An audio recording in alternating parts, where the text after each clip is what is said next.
Lights, camera, action. As soon as he shows up.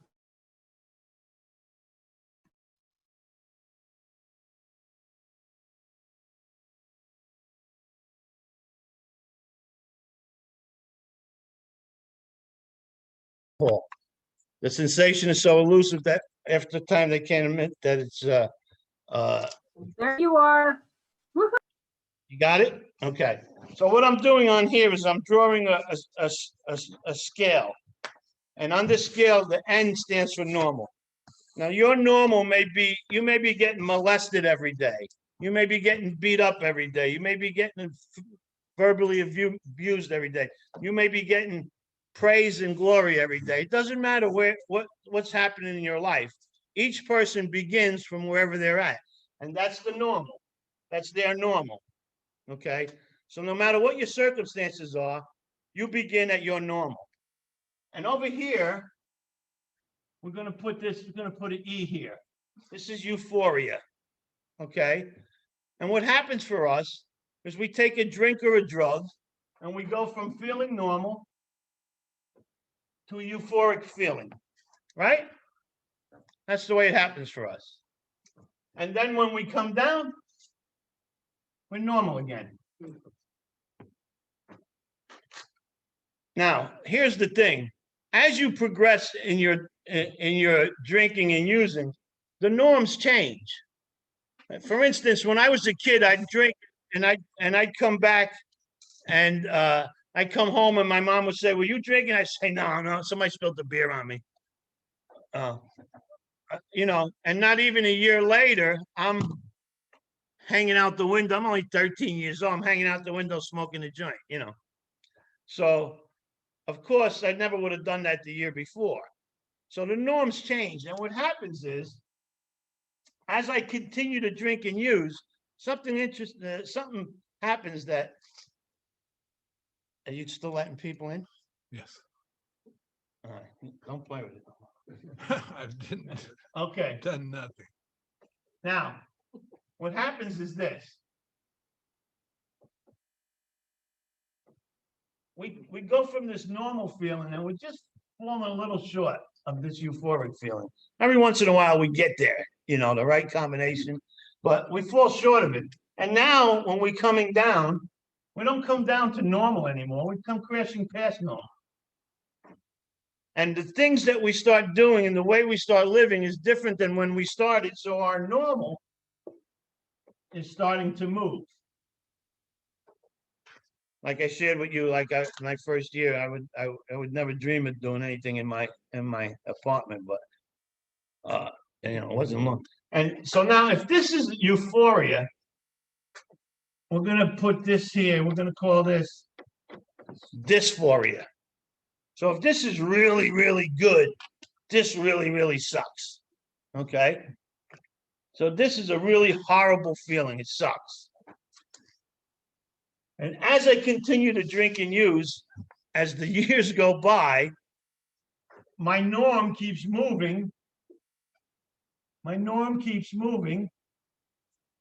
And Bill says,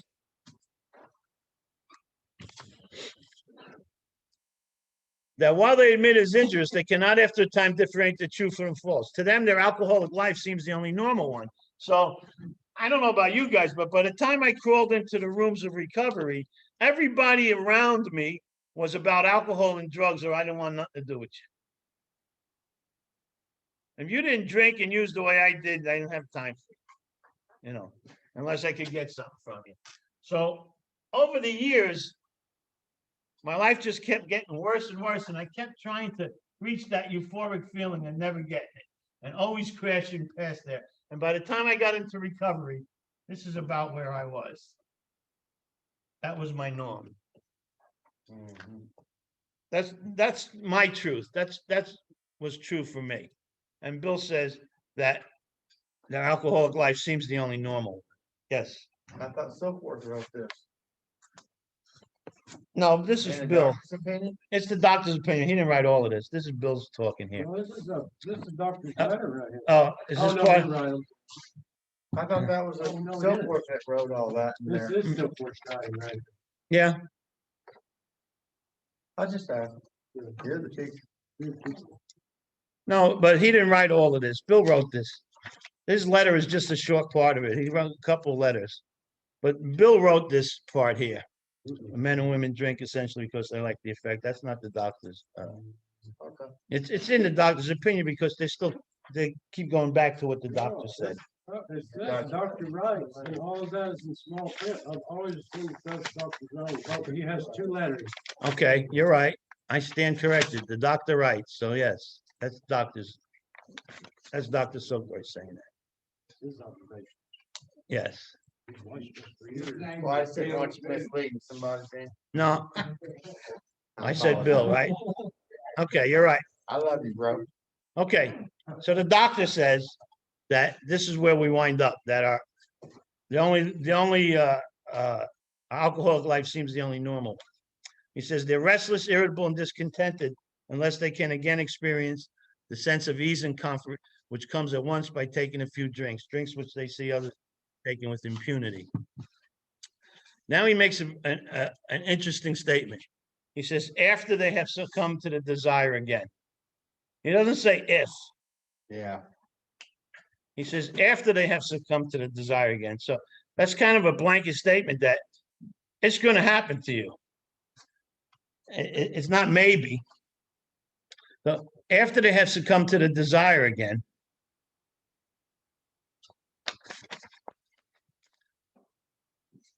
as so many do, and the phenomenon of craving develops, they pass through the well-known stages of a spree, emerging remorseful with the firm resolution not to drink again. This is repeated over and over. And unless this person can experience an entire psychic change, there's very little hope for his recovery. So I'm going to do something that I hope will explain this better for you. We're going to make a test tube alcoholic. Okay? And don't take off of my drawing. I don't draw very well. So we're going to make a test tube here. Okay? And what I want to do is I want to put into this test tube the feelings that people like us have before we got sober on a regular basis. For me, I'm going to say anger. What else? Remorse, Shame, somebody said?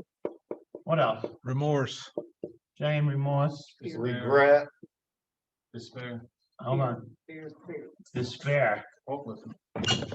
Fear, somebody said? What else? Inadequacy. Inadequacy? You gotta have a long word like that? Okay, what else? Anything else? Hopeless? Just like when we're coming in or like when we're up there? You know, before you get sober. So listen, it doesn't mean that for lack of time, let's agree that we could probably fill this whole wall up. Yeah. With all negative shit, right? It doesn't mean that you felt all of this stuff every day, all day long, but do you agree that these are the kind of things that you felt on a regular basis before you got sober? Yep. Does anybody not agree with that? Okay, so we're gonna make an alcohol addict. So what do we need 2 more things. What do we need? drugs Drugs and and alcohol. alcohol. Drugs and alcohol. You saying that we had Put them on the top. What, Danny. Mitch? these things before we started drinking? No, before we started. Before we got sober.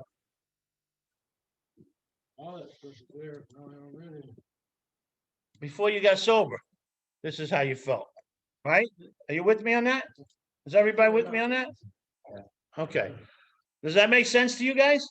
Absolutely. So now if we shook this test tube up, what would come out with is you and you and you and me and you, right? This is what we'd come out with.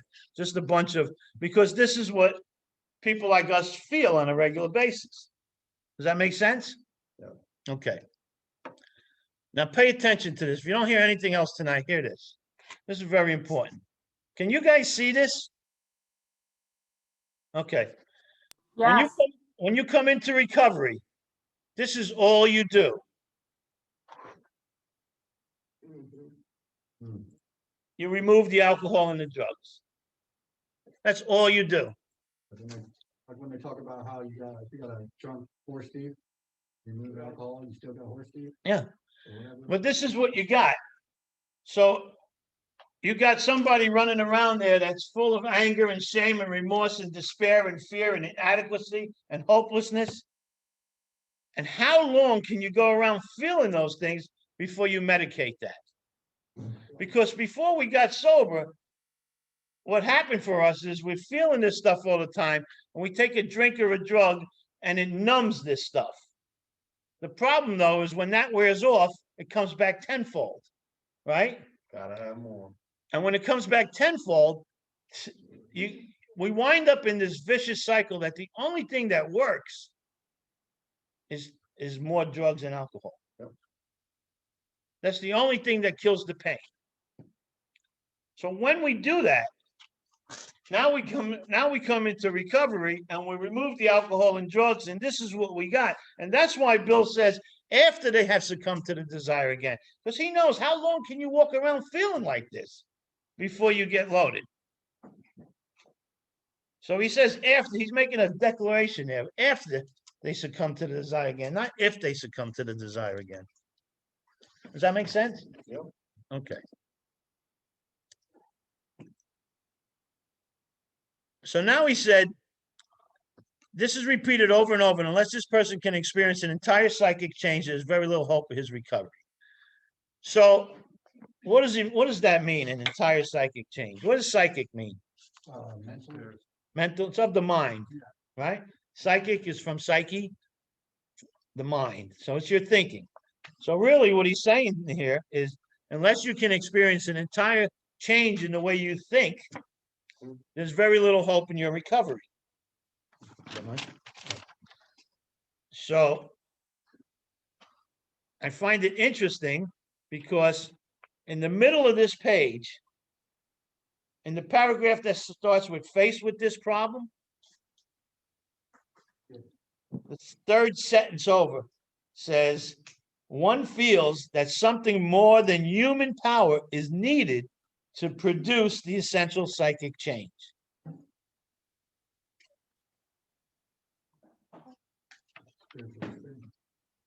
What page are you on?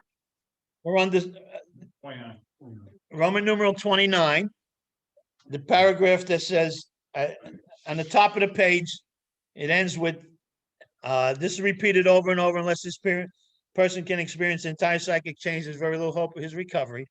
And then if you skip down to the paragraph that starts with "faced with this problem," the third sentence there says, one feels that something more than human power is needed to produce the essential psychic change. So what he's saying to us here is that, number one, unless you can entirely change the way you think,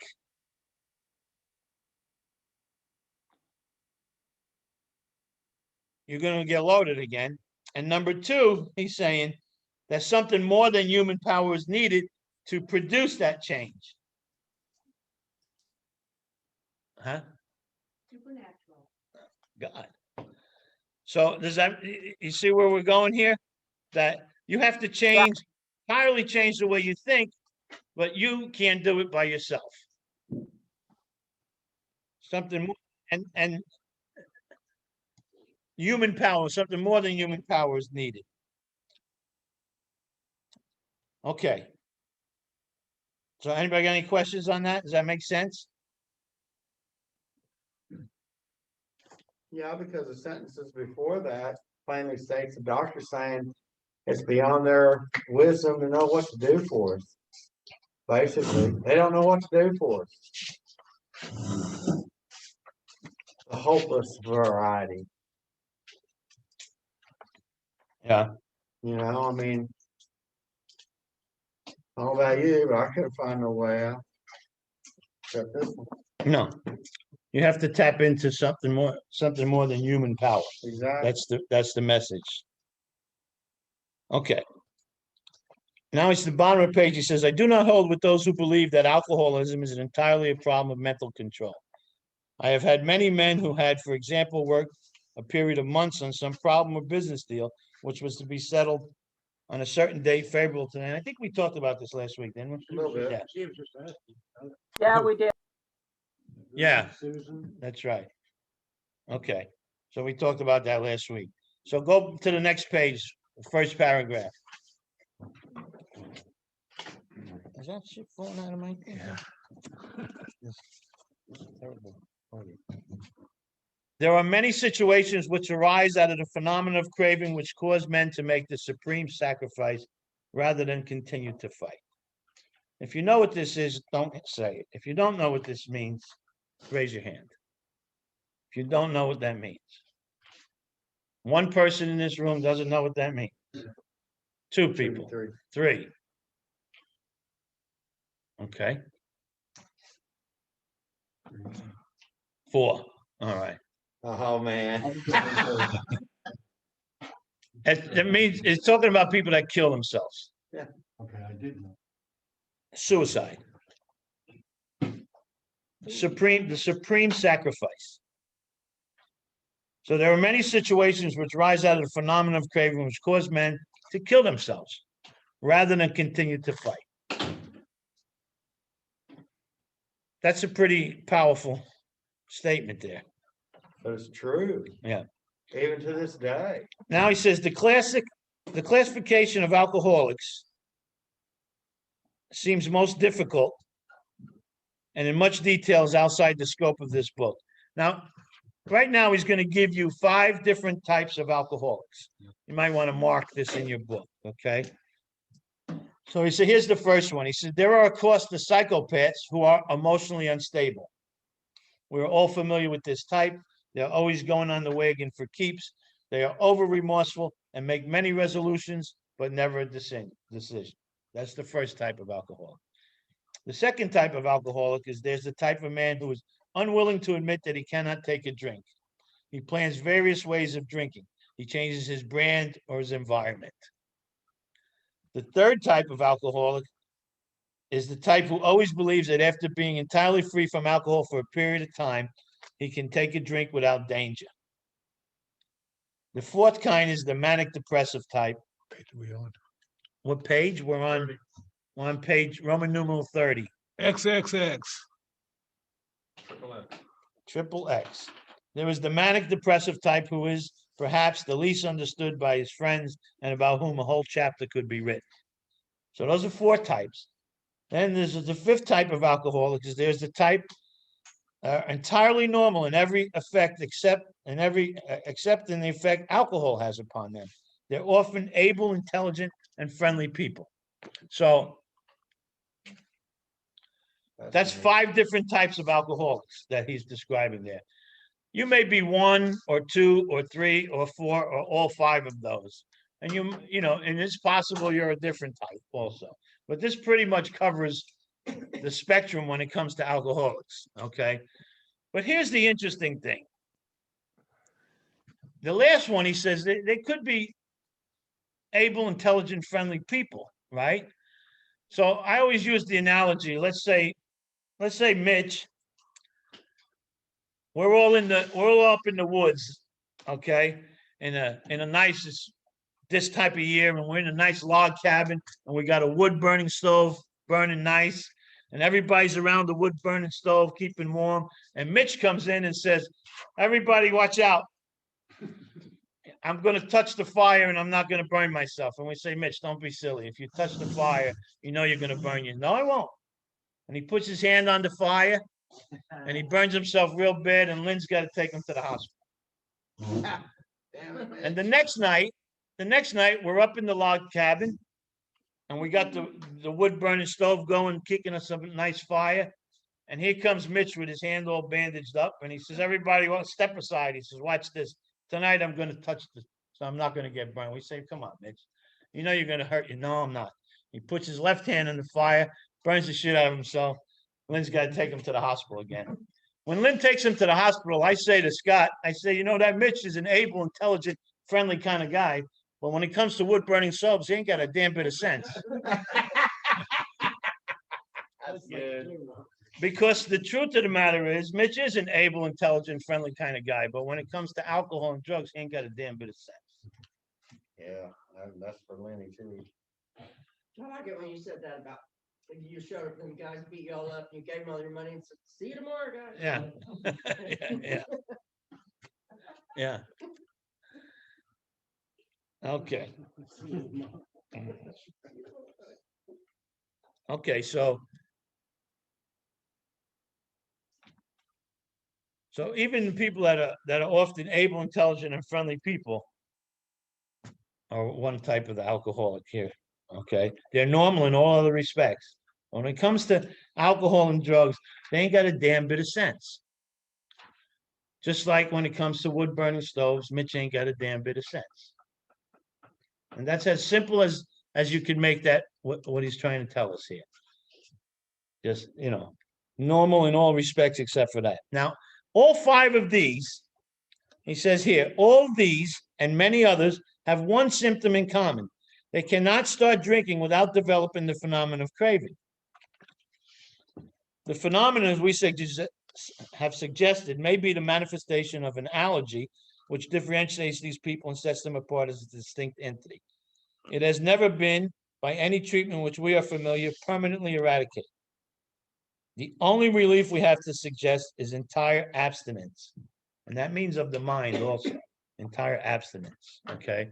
Don't be playing with that in your head, romancing the stone, So all of these people, so the phenomenon of craving, what we've read so far in the doctor's opinion last week and this week, is that the craving is a physical reaction, right? We talked about that last week, I think, that you don't have a craving if it's, 90 days sober, you're not craving, you're obsessing, right? So the craving is a physical reaction. It's a physical reaction to a chemical in your body. But it doesn't always materialize. And we talked, I think, last week about the little 3-step process. I put it in my body, I ignite the allergy, and the manifestation of that allergy is a craving. If I don't ignite the allergy, that's not going to happen. Right. And we're going to read in here where Bill says, try to test yourself. He says, try it a few times. You've read that before, right? We'll get to that. Well, why does he say that? Because he knows. He knows that you might be able to get away with it one time on sheer willpower and just to prove a point. See, because I always believed that I can quit anytime I want to. I just didn't want to. I believed that shit for years. One time my first wife said to me, you're doing a lot of drugs. You never home. I quit anytime I want. I really believed that. I did. I believed that. You're shaking your head, Jerry. You believe that too? Yeah. So, and I didn't know until I actually tried to quit. That when I tried to quit, I went, oops, maybe I was wrong. Yeah, because we really believe that shit. I could quit anytime I want to. I just don't want to. So Bill tells us to try it a few times because he knows there's no way you can do it 3 times and not set that allergy off. Maybe once. And depends how far you are advanced in your alcoholism. If you're more advanced, then you probably don't have a shot to even do it 1 time. Right. All right, anybody got any questions on all this so far? Yes. Where it says all these and many others, what's the and many others? Where are we reading? Second to last paragraph. the other one. All these and many. Oh, he's talking about there's other. So he gave you 5 types of alcoholics. There's lots of other kinds that he didn't mention. But these 5 pretty much cover the spectrum. Okay. So she wanted to know what the others means. And that's what he's talking about. There's other types of alcoholics that are not, that he didn't just go over just now.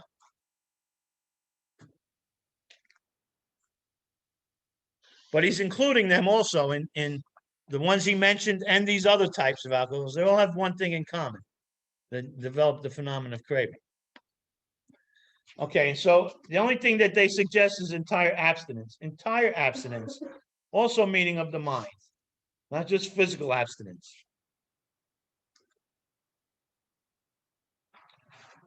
Stop daydreaming about it. Stop playing with that stuff in your head, No matter how long of sobriety you got, you don't want to romance that in your head, right? No.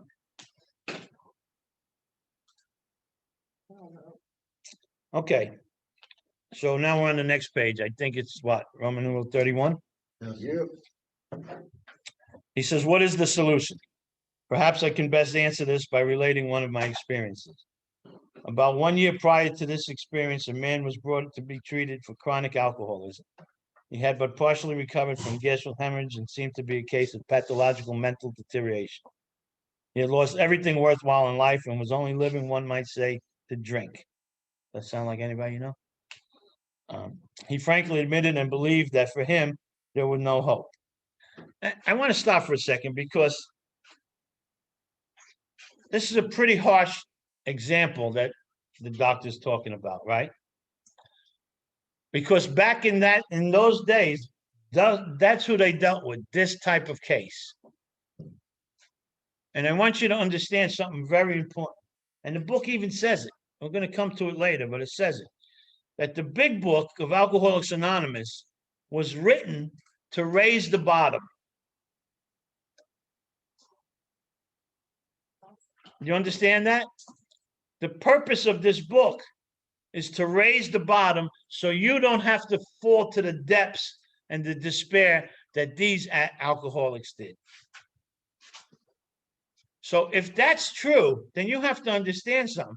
Most of the people in Alcoholics Anonymous are not real alcoholics yet. Most of them are probably potential alcoholics. Is that like a question? Making sure you wrote that down. Oh. You can always go back over the tape and look at it. So you understand what I'm saying? It's very important because, you know, we like to sometimes get on our high horse and go, hey, he's not real alcoholic. He don't belong here. Everybody belongs in this room if you say you belong in this room. Are most of them alcoholic, real alcoholics? Probably not. The chances are much greater that they're not. But Who do you call her a real alcoholic? Is somebody who gets this sick? well, we're going to read about a real alcoholic in a little bit. We're going to read about the I was thinking tradition 3, man. I learned craving, addiction. Sorry, stop drinking. that's tradition 3 is a requirement, a tradition and requirement. It has nothing to do with real alcoholics or not. Okay, so the real alcoholic is the person that we're going to read about in the next chapter, or the chapter after that. Actually, it gives us the breakdown of the heavy drinker, and the real alcoholic. The first one's the casual drinker, somebody that drinks but can stop, and then the heavy drinker, and then the real alcoholic. But what about the real alcoholic? And that describes what the real alcoholic is. But my point is, so we'll cover that for sure. Okay, I'm not putting you off. We'll cover that for sure. But my point is that it's important to understand that they wrote this book so most people that come in here are not that type. Okay, so there's a lot of heavy drinkers in AA, and there's a lot of people that are potential alcoholics, but we don't get percentage-wise anywhere near the percentage back in the old days of the real alcoholics, the people that are dying, people that have early signs of DTs, and people that are just killing themselves with this. You know, there's a lot of people doing that today, but they don't come to AA. They just continue till they die. Now, some of them do, but the percentage of them is very small. So the book was written with the purpose of raising the bottom so you don't have to go there. So, and it's important to understand that's why this book was written. So it's not about how much you drank and all that stuff. Okay, so we're back on page 31, I think. He frankly admitted and believed that for him there was no hope. Following the elimination of alcohol, there was found to be no permanent brain injury. He accepted the plan outlined in this book. 1 year later, he called to see me, and I experienced a very strange sensation. I knew the man by name and partly recognized his features, but there all resemblance ended. From a trembling, despairing, nervous wreck had emerged a man brimming over with self-reliance and contentment. I talked with him for some time, but was not able to bring myself to feel that I had known him before. To me, he was a stranger, and so he left me. A long time has passed with no return to alcohol. What is that? That's a complete cycle change. That's a miracle. It's a miracle. That's what that is. Is that miracle odd?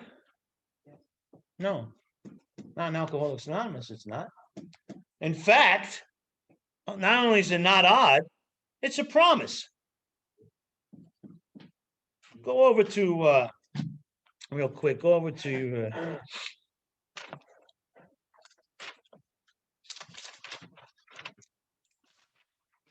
page 80, 84.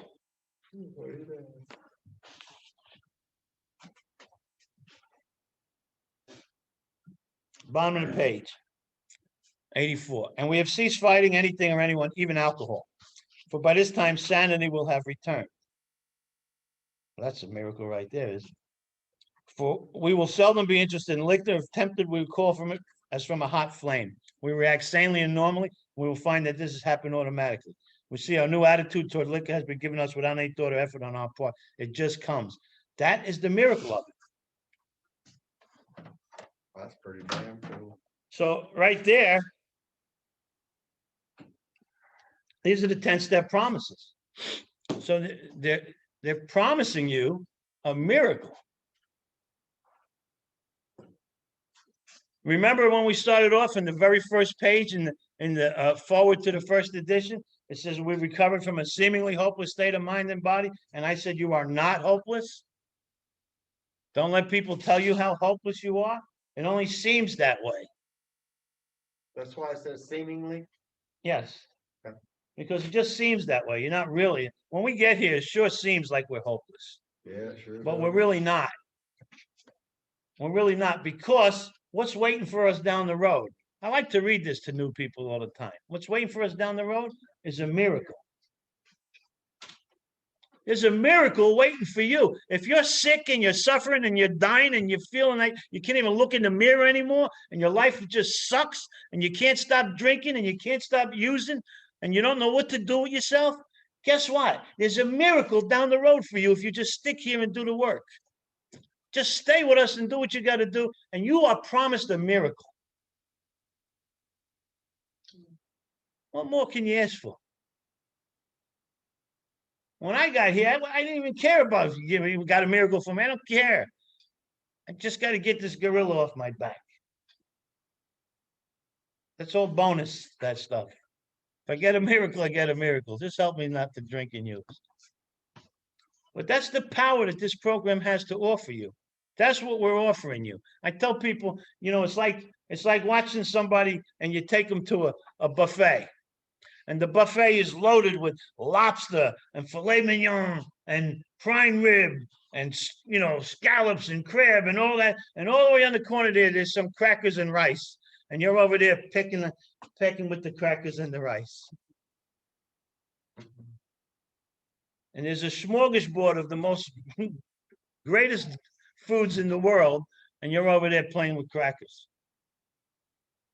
Because you're used to been running around pecking with the buzzards, eating shit off the ground. That's how you've been living. And you have no idea what it is to soar like an eagle. You don't even believe that's possible. You just want to know, how can you stop pecking with the buzzards? And that's the miracle of recovery. That's what we do here. We change people. We make people mothers and fathers and brothers and sisters and sons and daughters and friends. That's what we do. I always say it's like Humpty Dumpty, right? All the king's horses and all the king's men can't put your sick ass back together again. But we can. We can, because we have a map that takes us there. We got a way out. We got a way out that really works. Yep. All right. So we're back to the doctor's opinion. And he talks about another guy that he following his physical rehabilitation. He had talked with him, with me, in which he frankly stated that he thought treatment was a waste of effort unless I could assure him, which no one ever had, that in the future he would have the willpower to resist the impulse to drink. Got someone saying page 26 also talks about, let me see. Page 26 also talks about change needed, Carl Jung. Oh, yes, we'll get to that. So over here, he's talking to a guy that's telling the doctor, yes, it is the doctor that wrote this, telling the doctor that he needs somebody to assure him. You see that? It's almost next to the last paragraph there. That he needs somebody to assure him that he'll have the willpower to resist the drink.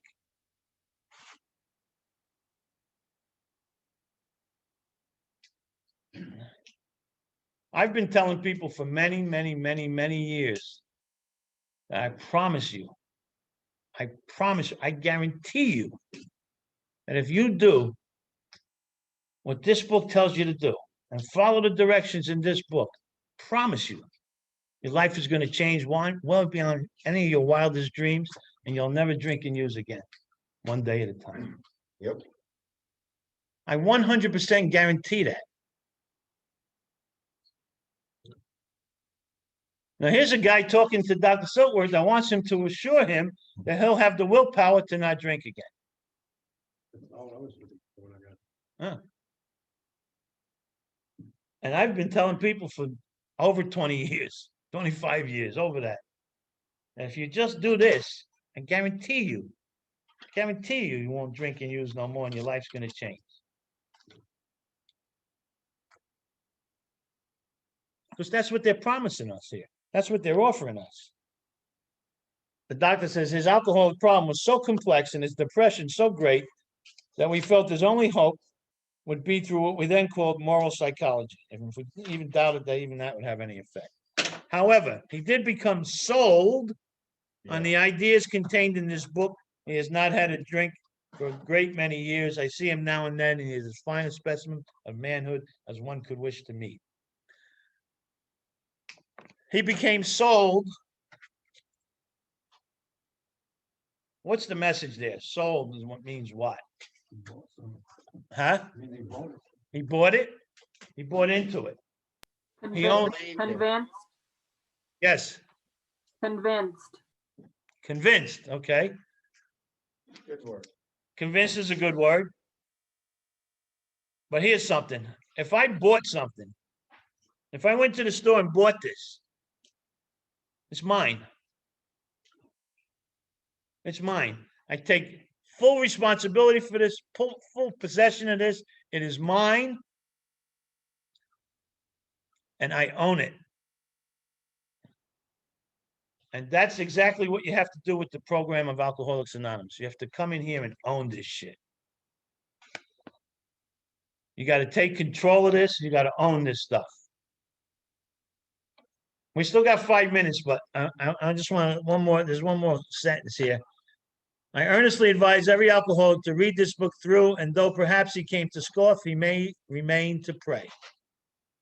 He may remain to pray. So, what does that mean? What does that mean? Maybe you didn't think it worked and then it did. And so you come in here and go, He says, I earnestly advise every alcoholic to read this book through, and though perhaps he came to scoff, he may remain to pray. He can take his second communion Okay. with a higher power. Okay, one thing I want you to understand, though, is because we talk too much in the rooms. Remember the first week I said, we got to stop telling people these wrong things and confusing them, right? Because all you hear about is the first 164 pages. Right here, he's telling us to read the book through. He didn't say anything about stop after page 164. We have to read the entire book. We have to study the first 164, but we have to read the rest of the book. Because the whole back of the book is all about step 2. It's all about how somebody came to find and get in touch with their higher power. and how that happened for them. That's step 2. So the book is all the stories all about step 2. And that may help you if you're stuck on trying to get a connection with a higher power. But so the important thing though, you may have came to scoff, but you remain to pray, because once you came in here and you found what we have and you really want it and start getting it yourself, you can only pray after that. There's no more scoffing. Does that make sense? Okay, I got a couple of minutes. Anybody got any questions? Anybody online got any questions? I'm sorry about the first few minutes here. I might have to put 2 videos up for week 3. A couple of minutes to start with. Do you think that that's gonna be all on one thing? It's gonna be 2, right? So there'll be 2 videos for week 3. One will be very short. Actually, it won't be short because it's going to be that 10-15 minutes. What's your question? So, on page just before he ends, what does he mean by moral psychology? Moral psychology is just talking what's in your head, getting out what's in your head, talking about your problems, getting with a psychiatrist, because they didn't know what else to do with you. They put you in front of a shrink. Moral is the truth. So truthful psychology is of the mind, truthful thinking, which we don't know how to do. So talking over with somebody like that. Okay. Anybody else got a question? No? All right. Thank you guys. Appreciate it. Hey, thanks guys. Again, there's going to be 2 videos for week 3. Good job, Danny. You pass the basket? Oh yeah. Pass the basket real quick, please.